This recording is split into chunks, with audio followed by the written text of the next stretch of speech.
কি কোন ভাই, এই ভাইয়ের এক সপ্তাহের ভিতরে হয়ে গেছে? ভাই আমি আপনার কাছ দিয়ে যাবো ভাই, আমি আর কারো কাছ দিয়ে যাবো না। আমারে ভাই শুধু টাকাটা কমানো লাগবে ভাই। টাকাটা না কমাইলে ভাই তো আমি যাইতে পারতেছি না। আরে ভাই আপনি এত বলতেছেন, কোনো সমস্যা নাই ভাই। আমি মানুষের দিকে 30 লাখ 20 লাখ করে নেই, সমস্যা নাই। আপনি আপনার কথা শুনে আমাদের খুব ভালো লাগছে। আপনি একটা কাজ করেন, আপনি 15 লাখ টাকাই দেন। আর আপনি টেনশন করে থাকা কোম্পানির, খানা কোম্পানির, তারপরে আপনি যে কাজ করবেন একবার একটা রাজকীয় কাজ করবেন, বুঝছেন?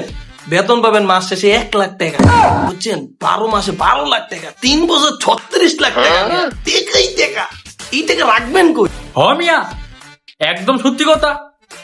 আমার এই বন্ধু গেছে, আহার নাম নাই, 3 তলা বাড়ি করছে।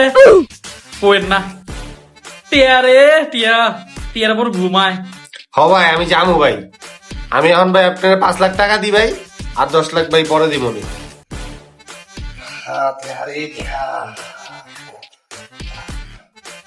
ওকে ভাই, ধন্যবাদ ভাই। আপনার এখন ফাইল প্রসেসিং সবকিছু শুরু হয়ে যাবে, আর আপনি ভিসা হওয়ার পর বাকি সব টাকা দিবেন। দে দালাল, 5 লাখ টাকা পাইছস, কমিশন তো বেটা। কি কমিশন দিব তোরে বেটা? এ হুমন্দির বউ, কি কাম করছিস তুই? তো কমিশন দিব? দিদি না খারাপ, বন্দার রাখি মায়ের বাস। আরে না মা, যাচ্ছিস কেন?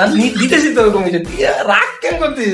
আরে তুই না থাকলে তো আমার কিছুই হবে না। নে হ্যাঁ। নে নে নে নে নে খাইস আমার সাথে। আর পারলে মুরগি এরকম একটা পাইলে আমাকে বলছিস। যা সে